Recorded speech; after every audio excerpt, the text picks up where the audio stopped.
You're listening to The Ripple Affect with your hosts, Cheech and Nibby, a podcast that explores how individual change has the capacity to affect the whole. From neuroscience to donuts, we're two sisters with a deep curiosity for ancient wisdom and modern knowledge, and we're obsessed with learning alongside you because we don't know. Let's dive in. Welcome back to another episode of the Ripple Effect Pod and to our kitchen table talk style episode. These episodes are freeform, unstructured conversations between us sisters. Cheech, this is my voice. And Nibby, that's her voice. We want to try to keep these types of episodes raw and unedited for the most part. So full disclosure, what you're about to hear is Isa being a goofball because it was past her bedtime when we recorded. True story. You'll also hear a funny moment where I refer to you as our clan. I just want to clarify why we lovingly refer to you as such. For the full origin story of where the idea of the almost clan came from, listen to episode 0, our prequel. But to summarize, it's our family philosophy that nothing is meant to be perfect. And when you're in the pursuit of change and growth, almost is a pretty good pocket to be in because almost is not failure. It's enough. Referring to all of us, our community, as the almost clan, it's a reminder we're in it together and we're not going to get it perfect, but that's not the point. The point is acceptance, permission to be messy and try to do great things even though it's probably not going to go as planned. Okay, so let's get into the episode, clan. Isa? At our table this week, the conversation happens to focus mostly on internal self-exploration. We dive into things like self-esteem, life design, and intrinsic motivation. If you were with us for our last kitchen table talk, episode 4, this is a continuation. As always, you're about to drop directly into a seat at the table mid-conversation. Enjoy. Self-esteem, that's something I'm working on. I have high confidence and low self-esteem.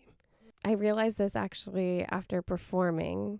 I performed at this music festival and I performed burlesque, and I was stopped by tons of people after the performance at the festival for 2 days. I performed 2 nights, and both nights I had people coming up to me that I didn't know being like, you were my favorite, like you were so good.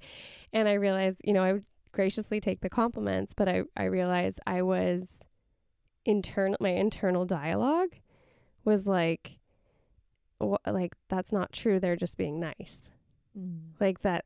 And then I had to again, use data and rational thinking, nobody would just go out of their way at a music festival, go talk to somebody to say something because they were just wanting to lie to them.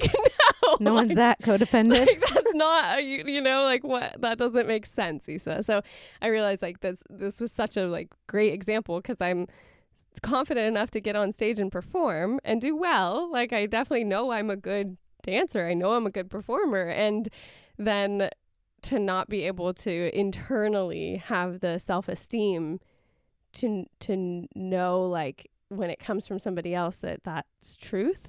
To receive it. Correlated ability to have enough openness in yourself to receive a truth back. And that is a self-esteem, I feel. This is my own personal opinion, because that's what we're doing in these kitchen table talks. Yeah. Is in my opinion. What is that from? I made it up. You just made up a French accent of opinion right now? Sometimes when I say opinion, I like to say it like that. In my opinion. Okay, I like it. Adopt it. Try it on sometime. I don't think I can even do that. Can I? Do it when you're out with your friends and no one expects it. In my opinion. Just be like, I'm hey a very guys, bad. no, I think it's a good idea, but you know what? In my opinion. I have a bad French accent, so I'm gonna figure out a different one. That's a French accent. Pretty sure that's a French accent. Oh. Now what are you doing? That was my French accent. That was your French accent? You just went, oh. I've done Annabelle. Annabelle's shaking her head at me right now. Oh, dude. I have the best French character, bad French accent character that I run with our niece Annabelle. that she absolutely loves. And Oh, it's really insulting, and I'm because not going to do it. It's not good. Not good. Especially as an actor who should be able to, who can do a lot of accents. I cannot do a French one. That's funny. Okay, where was I going with that? Mm-hmm. Before my opinion that you derailed me on. Yeah, that's not. Sorry. That's okay. Your opinion of being able to take. Oh, no, self-esteem. Mhm. My opinion of self-esteem is like that level to which you can self-assess and be open to others' assessment of you.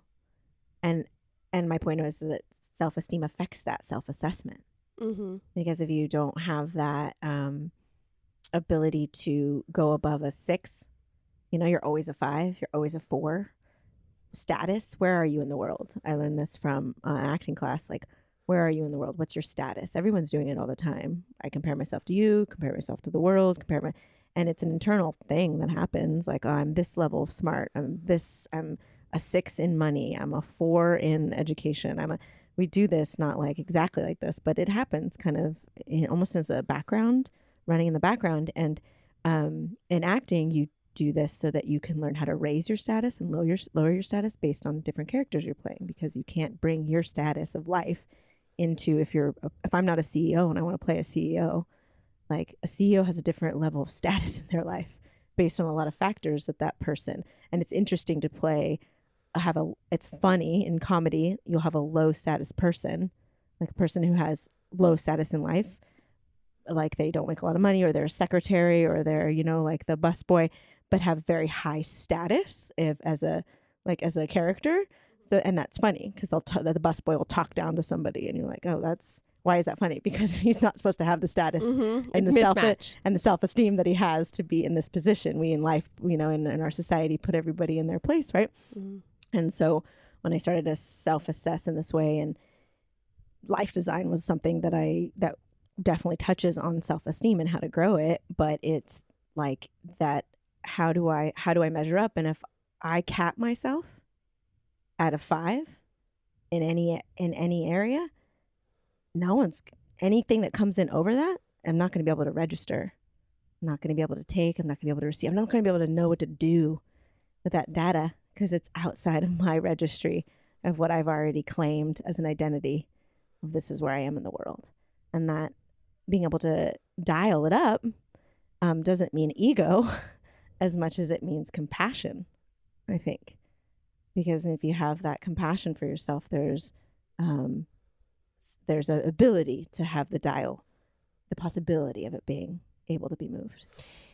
And I think self-esteem, I think there's a lot to be said for the way self-esteem is originally built. Like, we know how through parenting, like parenting styles, it affects children's self-esteem, which then affects adults in their self-esteem. So it's like your ability to have the self-awareness enough that you can solve a task or take on a problem, or be independent enough to critically think and work in the world and interact with others and have positive interactions. Like, it's that whole gamut.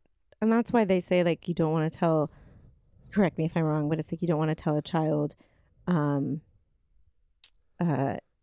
what is it? You did this so well, or reward based, but you want to say good job for trying. No, it's actually really interesting. There's a really good psych study on that, where it's like based at certain ages.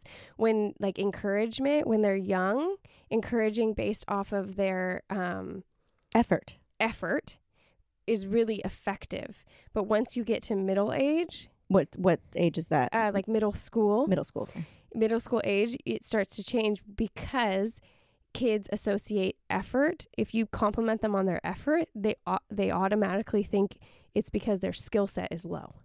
Whoa. Yeah, there's like studies that show like they're like, oh, they're only complimenting me on my effort because my actual intellect wasn't there. Whoa. So yeah, there's like different approaches. Then you switch your approach but that's the thing, like parenting, there's so much to parenting. Taking a developmental psychology class, and it's like, that is, to all my parents listening, you have one of the most intricate balances of a job to do of anybody. And you're not going to do it perfect. And there's no way. just no possible way. There's too many factors. Yeah. There's too many variety of factors to hit them all. Yeah. But we do know there are basic ones that do help, especially in self-esteem and regulation, emotional regulation. And I feel like knowing those, you've kind of, as you're taking this class, excitingly share information with me. And what I gain is actually being able to look at my childhood and be like, oh, what did I not get? And then figure out how can I give that to myself now? Because it's possible. It's like, yes, I probably am handicapped that I didn't get it at the age that I needed for development. But if I know that I didn't get that, at least I can have compassion for why I not am the way that I am. It's not about blaming my parents in any way at all. But it is this like, oh, okay, I didn't get that. So I'm going to have a harder time. Developmentally. I am. I'm just going to have a harder time. It's going to take more time or effort or something, more therapy, more, tools to do this thing than if someone who did have that when they were growing up. Yeah, but like Dr. Thayer said, you can rewire your brain. Yes. Like there's no reason you can't. If you give yourself that and you create that feedback loop that like, oh, when I do this happens. Okay, cool. I can keep doing that. And you can change anything. That's so encouraging. Yeah. It really is. Like, I feel complete. No. We cut off from a lot of different places. Actually, this conversation it feels like a little bit all over. I feel like I didn't like come back. I feel like there was thought processes that are just like threads in the wind. I'm like, wait, I feel like I was going to come back to that point and I didn't. Which honestly, these kitchen table talks are gonna probably have those. So if listeners are fellow clan members of the Almost Don't clan. say the clan members. Oh, I can't say that. We cannot say I meant our Almost clan members. Oh my God, we have to call them a crew. We can't call them a clan. We got to call them a crew. They're the Almost clan. You keep trying to call them crew, and I like clan. Okay, let's take a vote. All the listeners. No, we get to decide. You're right, actually, which we should take a poll if they're going to be a part of the community. So this is what I was saying. Clan or crew, if you can help us out with these kitchen table talks and we lose a thread that you're actually interested in and following up, can you DM us and tell us, hey, yo, you fucked up. You didn't finish that goddamn conversation. Okay, wait, I will say. Go for it. Remember what you were going to say? I remember, yeah. I was going to say, you were asking how I learned how to dialogue with myself. That was one of the things I wanted to. And I think I can't remember like the very beginnings of it, but. Yeah, neither could I on mine. All of a sudden I just was like, I know how to do this, but.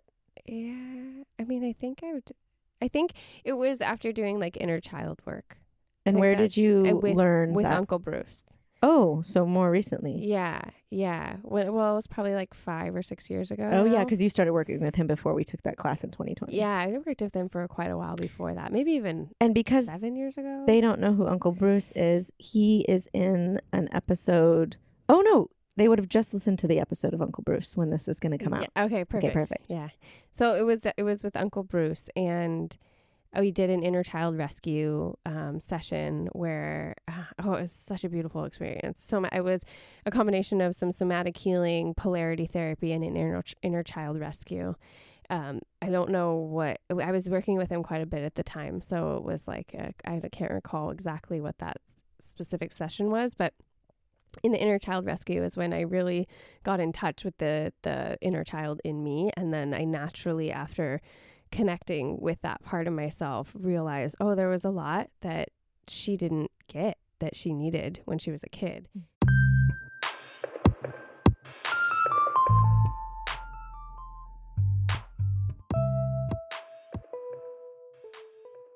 I will reference like ACA, which is... And can you say what ACA is? Adult Children of Alcoholics and Dysfunctional Families. It's a 12-step program support group. Nice. Which is another place and tool that I've used to help, one, come to grips with the fact that was that and break denial around it, which was really challenging, but really, really, really helpful. But I started dialoguing with myself then, and then through ACA is, you learn how to become your own loving parent and start to dialogue and even distinguish within yourself when it's like your inner child, like, or your inner teen, because my inner teen comes out too and gets really angsty and is a lot of attitude, a lot of like, fuck you, I don't want to do this. Like, I've met that person. yeah. I'm just kidding. I'm kidding. You lived through that person. I lived through it. No, she still lives in me. I was teasing. You come out. That comes out every once in a while. And I'm Yeah. like, oh, yep. Yeah. My inner teen comes out and just like, annoyed and angsty. That's the best way I can say it. Annoyed by everybody in the world, Thinks she's like got it all figured and everyone's idiots. And it's like, no, come on, like come back down. But, so those two places have really helped me to do that. And then honestly, it's just like a personal, I think anytime you're talking to yourself, it's a personal thing. So, like I talk to my body, I've always talked to my body. I talk to my guides, I talk to my angels, I have a working dialogue going. So that like, it's kind of all this, it's all very similar. It's like a similar thread of communication that isn't with another person, which I think takes a little bit of a muscle to do. And I think listening, you talked about like feeling all your feelings, which is it's like a practice and a muscle. Like, and also I want to put in the show notes, like the feelings wheel. Have you ever worked with one of those? I think through, to be honest, acting. But not necessarily through therapeutics. Yeah, the feelings wheel is really good if you're just starting to get like in touch with feelings, because one way for you to up your EQ, and they teach us in psychology, which is your emotional intelligence, is to up your emotional vocabulary. So when you know more words that are associated to feelings, then you can better describe what you're feeling, and you can start to get into the nuance of what you're actually feeling, like shame versus grief, and pity versus anger versus angst versus pissed off versus, there's a very wide range as humans of what we feel. And the language thing too, like different languages have different words for different feelings, so we're limited by our language even. But I think that's like a really good resource to start to just like tune into, oh, what is that, and where it is in your body. That's a big thing. Can I add one thing before you move on from that? Atlas of the Heart from Brene Brown is her newest book, and it goes in depth into a certain amount of categorical, a certain amount of emotions that have been categorized through her research and what they look like and what people talk about. And it was and is so helpful for me. I actually bought it for a friend and realized like I want to buy the hard copy for myself as a reference kind of guide of learning about these emotions and the naming of them, just because of exactly everything you just said. So I wanted to throw that out there as a resource as well for people. It's brilliant. It really is. If you don't know Brene Brown's work, I would encourage everyone to familiarize yourself. She's a shame and vulnerability researcher, and she does qualitative research, which is the collecting of stories, is how she talks about it. Yeah, qualitative versus quantitative would be your statistics. How many people, what's the statistics behind it, and qualitative is the emotions. And the emotions and what people say and she did interviews, and she did a whole study of The Wholehearted and read those books, and then it just kind of continually deepened her research. She's a researcher. And so I think her books and the latest is a real deep dive into emotions, and it's useful, like for all the reasons you just said. So I want to read that. Yeah, because I think just learning that's the game, is to figure out what's going on in you. In me, I can only speak for myself. Like that's the game. Is someone asked me like, well, what do you want to do? Because I get so, what am I doing with my life? And such a deep ambivalence. Like I want this, but no, I want that, and so many different things going on that like it can be challenging for me to have like the groundedness at times and the self-confidence and to like make clear decisions for myself. And someone asked me like, well, what do you really want? And I was like, I just want to keep exploring myself and keep figuring myself out on deeper and deeper levels. Like, I just want to keep going to like classes and courses and just like keep deepening my relationship with myself. Like, that's what I really want. I just want to keep going there. I just want to keep going in and deeper and see what I find, you know, more than anything, like more than any career, more than any like trip or, you know, anything. And so I think that's the game, is to learn as much as we can about ourselves.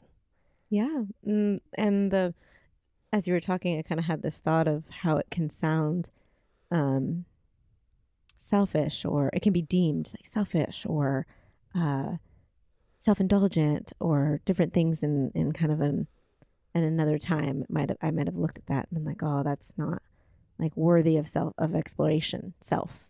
But now I just really, it's the opposite, because for me, I can also only speak for myself, but the journey within reflects anyway on the outside, you know, to the degree that I don't know myself and I've been there, you know, like I didn't know what I know now about me. And it was a lot harder in my experience to be the person that didn't know about me. And I think that's like a normal coming of age, Yes, you know, process. Is like, agreed. I was like, I was like completely aloof to myself my entire 20s, you know, maybe not entire, but this is a big, good chunk of it. And then to just start that journey of knowing yourself, and I think it really is just like a natural progression of being human. I agree. And we've talked about that before, of like when you look back and you're like, oh, like that's what I believed. Or when you recognize like, oh, that's a coping mechanism, trauma. And then, or, you know, that's a program, or you just see the version of yourself from before and you're like, oh, that wasn't me. Like all of that was, like this happened to me in CODA, in Codependence Anonymous, where they read like the laundry list. Like if you're codependent, you may have these attributes, and they say like, this isn't a sentence. This is just like a way to help you get to know yourself better, something along those lines, you know. And when they read it, I was like, oh my God, like I have all of those characteristics. All of those things are true for me. And then I realized, like, if that's just the characteristics of this thing, then who am I underneath this thing? And what's the thing in CODA? It's like a laundry list. Like, no, but of like, if I'm the characteristics of this thing, which is being an adult. Codependent. Being Codependent. Yeah. So CODA is Codependence Anonymous. Yeah. So that's like the way you interact. Like even you were talking a little bit earlier about measuring yourself against people in the world. And that's a very codependent action, because then you're looking to something outside of yourself to have it be a marker to compare yourself to and adjust yourself. Whereas, you know, when I stopped doing that, I was like, oh my God, I have so much extra energy. Like I'm not constantly scanning and reading, are you better than me or am I better than you? Like, how do I adjust myself to match this situation? Fuck, dude, that is exhausting. Yeah, it is. It's so, and I still fall back into it. I'm not like healed from my codependence, but like it's helpful to know I don't have to do that. And that's not just me. That's not who I am. That's like a characteristic of this coping mechanism, but it's not like my end all. It's not part of my character, I guess, or like it's not Isa. It's just like, oh, that's just the codependence. That's okay. You know, the separation between it makes it something I can interact with, as opposed to like be my identity.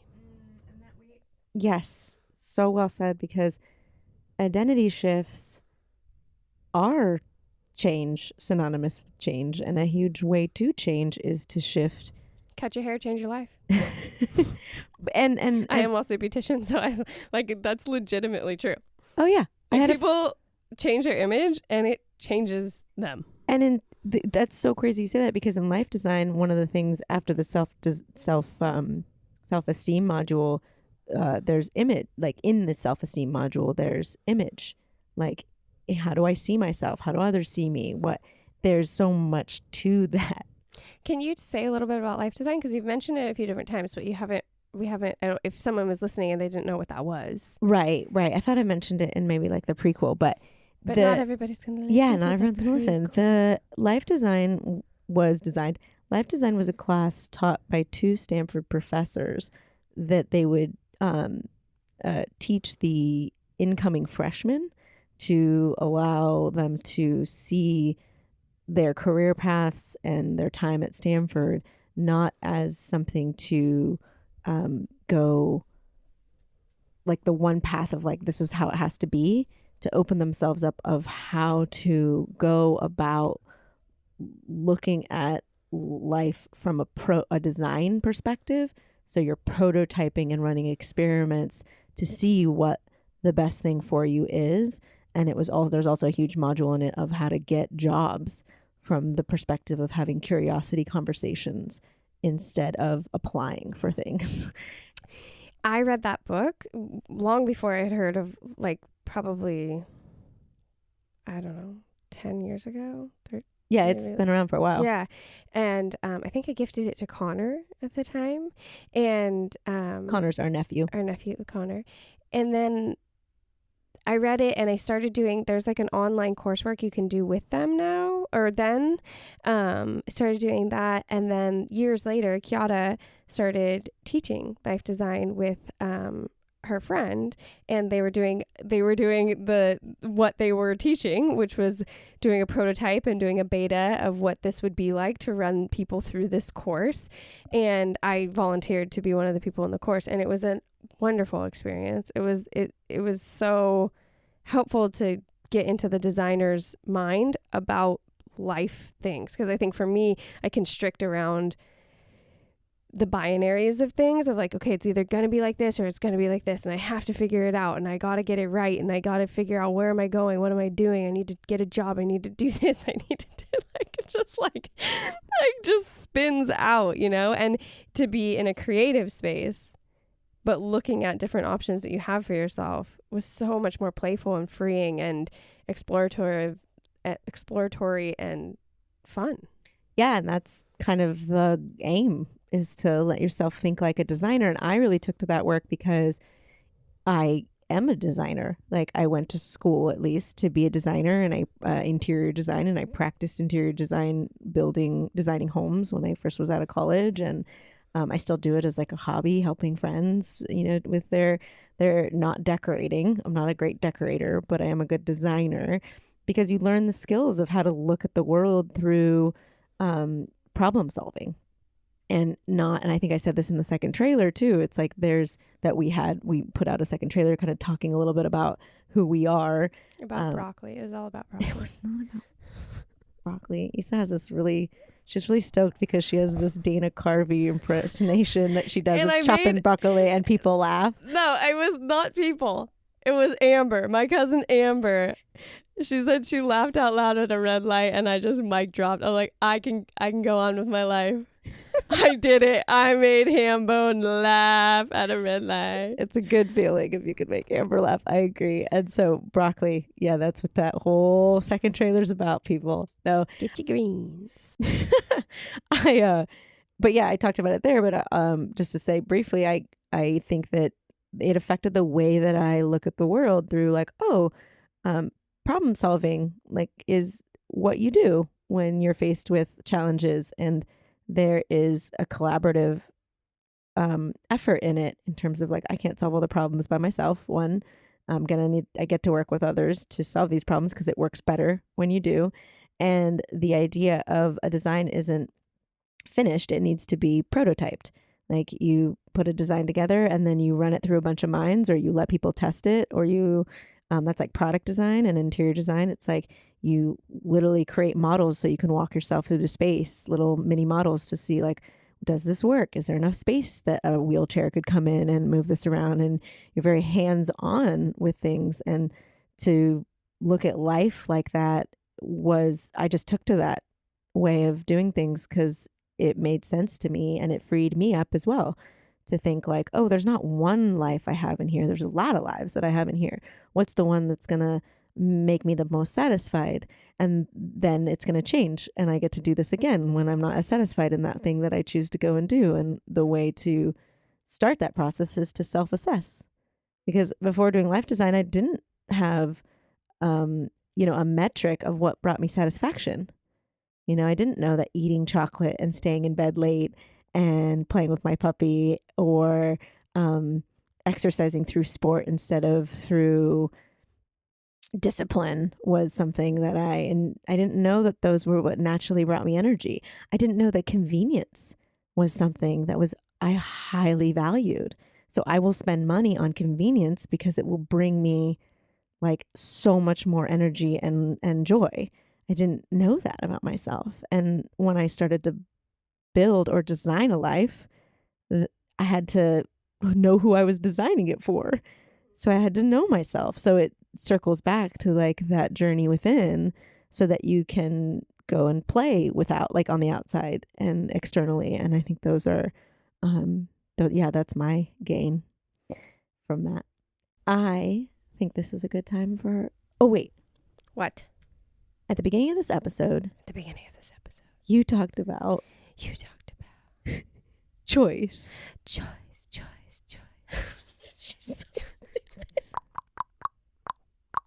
Stop. What are you dude, this is the most pointless. Sometimes I'm like, are we really doing Do this? you think Taylor Swift's hand gets tired? Jesus holding a mic like this? I don't know, dude. Like, my hand is tired.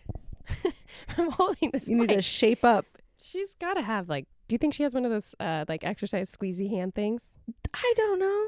She probably does. I'm sure her fans know. Like, can a She fan? has Lulu and Sophie. Yeah, we do need to ask them that, but I don't think they'll know that. Lulu and Sophie are our nieces. We have several nieces and one nephew. They're our identical twin nieces. Yes. And then we have our other niece. We're not going to go to the full family tree, are we? Okay, yeah. Okay, choice. But after the break, we're going to take a little mini break. But first, I got to call my husband. a break. He called me twice. Give me a break. Give me a break. Break me off a piece of that. Sing it. Sing it along in your car. Do it. Do it. Good job.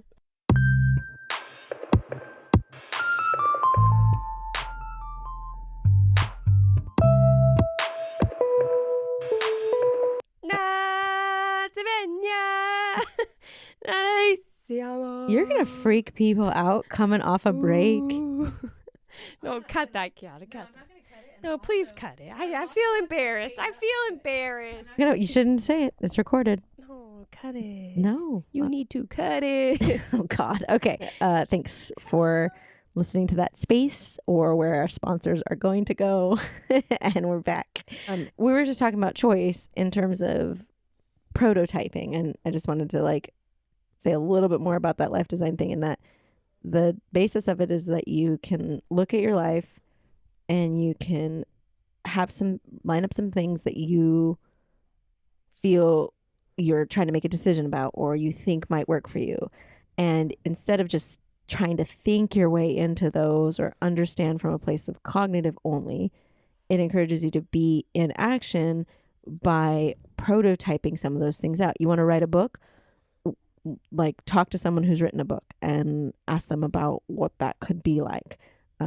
Take a course on it, or these little mini experiments that are within your means, within your money budget, things that you can do that are free, or experiential, or conversations, conversations are usually free, that let you know more about that thing you're going to do. And it can give you data points on whether or not you want to keep knowing more, or that, no, that actually isn't the reality of that thing that I thought is just romanticized. And really, I'm trying to fulfill a need otherwise. Yeah. And that provides why I felt like it leaned into choice, was like, a lot of times you do feel like you have to make a choice. You have to go down one path. You have to follow one passion. And the reality of it is you haven't collected enough data to know whether or not you are at the place of making a choice yet. That's why I think it's so hard for the pressure we put on the youth to decide on their careers through college is just, I don't think it's healthy or fair. And that's what this course was designed for. This is why they did it. And I find it to be very helpful. Mm-hmm. So I don't know if you are going to remember what you wanted to say about choice, but that was what I wanted to wrap up. No, but I definitely encourage everybody to do that, because I've done that in my life, and then incrementally, first figuring out, is this something I really like, or is this something I like the idea of? I did that with flying lessons, and I did it with modeling, and And then after you get to the point and you discern for yourself, yeah, I do really enjoy this. This does give me, I do have intrinsic motivation to do this. It does give me something I do want to keep going. Then to incrementally figure out what your steps are. Yeah, to break it down. To break it down into really small steps. So I do want to encourage anybody listening, like if there is something that you've thought of multiple times, like that you maybe don't talk about it, but you want to do it, or like maybe you do talk about it and you have tried before and you haven't been able to do it, but to keep exploring it, to call people, to reach out, to find out more information, and then figure out if it's true, if it's really true that you do want that thing, and why. That's such a big part of it, is why. And it's hard. There's so many things where vocabulary, like modern vocabulary, has dulled things for me. Like the whole know your know your why, know your why. It's so thrown around, but there is like a lot of value in the raw version of that. Your heart access. Yeah, and just like really knowing your why, because sometimes your why is based in fear. Sometimes your why is based in like some childhood need that wasn't met. Sometimes your why is based in like a need for love that you can give yourself in other ways. You know, so it's like knowing what is underneath that desire. And you said a word, intrinsic motivation, a second ago. I learned this from you.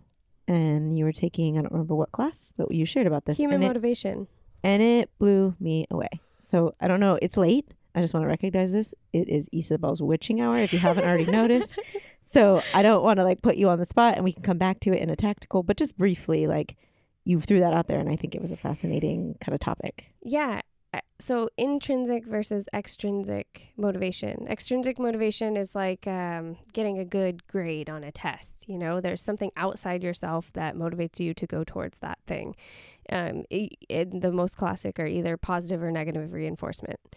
But intrinsic motivation is an internal desire to do something, and it has nothing to do with an external source or achievement base.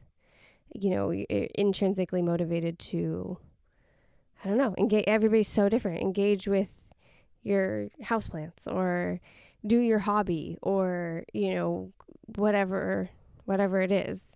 This podcast was an intrinsic motivation for us. We didn't have, I mean, we obviously have a mission and in a broader sense, hope. Why? Of a why. Yeah. But we wanted to do it because we wanted to do it. Yeah. Like for ourselves, you know, there wasn't like we want to do this because it'll get us this thing. And is intrinsic or how do you say that? Extrinsic? It's extrinsic, I think. Extrinsic.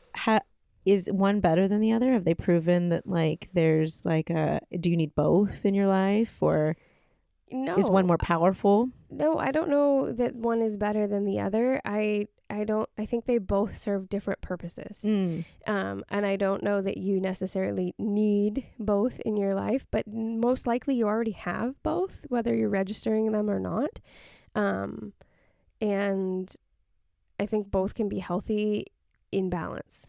I think if you have too much extrinsic motivation, it can create pressurized, and create stress, can create anxiety. But if you have the right amount, that just, you know, if you're being challenged, the right amount, it's just like learning.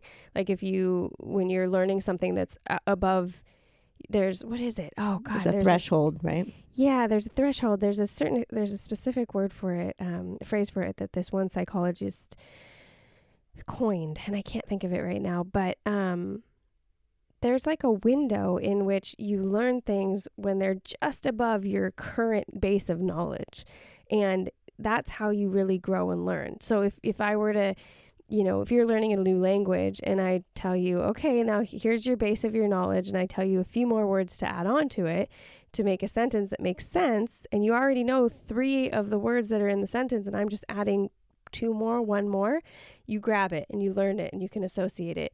But if I give you 20 words that you don't know right off the bat, it's overwhelming and you can't assimilate that information. So I think it's the same with like any form of learning, anything. You want to be able to be in that window where it's challenging you, but it's not overwhelming you. You build that skill set up until you can keep growing in it and it doesn't just overpower you. And do you think there's a negative of having too much or too little intrinsic motivation? I guess too little, sure, if you're not motivated just for your own sake of things, but too much, do you have a reflection on whether that is too imbalanced? What would that look like? Well, if someone... we have like societal, we have societal stuff we have to take into account. So if someone's just completely intrinsically motivated, that depending on the person and the situation, that could go very wrong, because you could be intrinsically motivated to eat Pringles on your couch all day. Like there's not, I think that we have a motivation's such a cool topic. I took a whole class on human motivation. And I think that would be really fascinating for everybody to hear about and learn about, because that's a big part of change and why is it, why don't we have the motivation to do the things we want to do? Yeah, we asked ourselves that, you and me. And we can hack that to a certain extent. When you know more information about how the human is motivated and ways to kind of hack the brain patterning of motivation is really helpful. Yeah, I hear a tactical of this, a tactical episode that we can bring you that are more concise, concrete, researched deep dives into one topic that we can provide. There's a lot. Self-determination theory. There's a lot. Yeah, let's go into it. That's exciting. I want to learn more about that. So I want to go back just for one brief second when you were talking about bring it back. Choice. What are you doing now? Remember that Nelly Furtado song? No. Yeah, come on. No one else does either. Nobody catches it. Damn it. You're tired. I got to work on my singing. Okay, not on the podcast once again. Not a karaoke line. This was a bad idea to give her these type of mics. It's called karaoke. Okay, here we go. I want to go back really briefly and then we'll wrap this up. Is when you were talking about I'm sweating. Someone trying to this is what I'm gonna deal with kitchen table talks. Okay. Take off your sweatshirt, bro. I'm trying. I'm just gonna give her a pause. She doesn't make a bunch of noise on her. Now she's purposely making noise. It's hot. God, you are making a lot of noise. All right. So you shush yourself. Okay. Going back just briefly to help someone, and it's pulling from life design again, but when you were talking about take it back. Wanting to help way back. Try to make a decision, try to help yourself in certain things, making lists of those things. I don't think you said that, but I'm saying it. You are. And having someone help you ideate. So ideation is such a powerful tool, because if you only think there are 3 steps you can take when you're talking about breaking down something into a small step, right? Having someone else reflect back to you other ideas outside of your own that could work to explore a topic or a change you're thinking about making is so powerful, because you are limited. I would be limited in the way that I would think, because I only have my experiences and I'm living the life. So I think that there are limitations. I'll bring my own limitations in. Were you going to say something? Yeah, but I would advise to be really careful who you bring those things to, is because in business, that's like something you really want to go to people who have done the thing that you're doing before, who are, your version of successful at that. And that can be look very different for whatever, from a master gardener to like a CEO, whatever it is that you're trying to learn more about. And you want to have a conversation with them to help them inspire to help them inspire broader thoughts for you on that, whatever subject it is. Right. So that was what I was going to go to next. Thank you. Cause it's like, it's not just anyone. First of all, it's someone who, and in life design, it's obviously your life design, like partner, someone you've chosen who you've opened up with and been like, I'm doing this thing that is, trying to ideate and there's a certain way to do these things, which is like reflection work. You're not really looking for advice. You're also not looking for someone to, negate the idea, tell you why it's not a good idea or that you should do something else. But you are looking to ideate on other ways that you could explore that idea. That makes sense. And if you could get someone to tell you when you're trying to, partner with someone, like, tell me more about why this thing's interesting to you. When I heard you talk about that, when you were talking about gardening, you really lit up just then, reflecting back their own interests.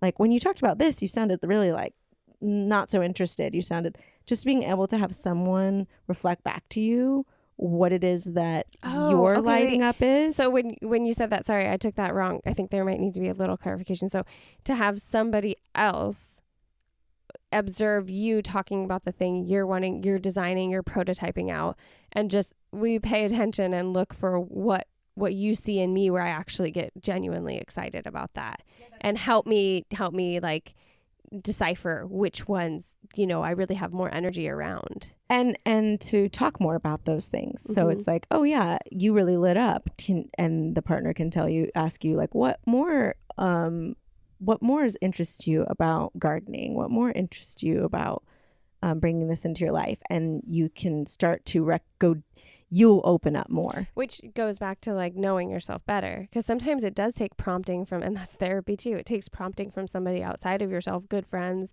good conversations, to open yourself up to go, oh yeah, no, that is why.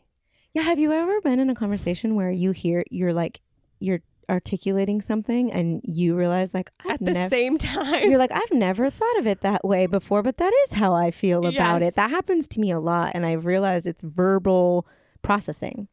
I verbally process. So conversations are really key to me, and having them with people who can have long, in-depth conversations. I definitely get to verbally process, and that's where I come to my own recognitions. Is it 9:30? It is. Yeah, on the dot? I don't think so. It's 9:37. Oh, we gotta go. All right. You blew it. That's it. We're wrapping up.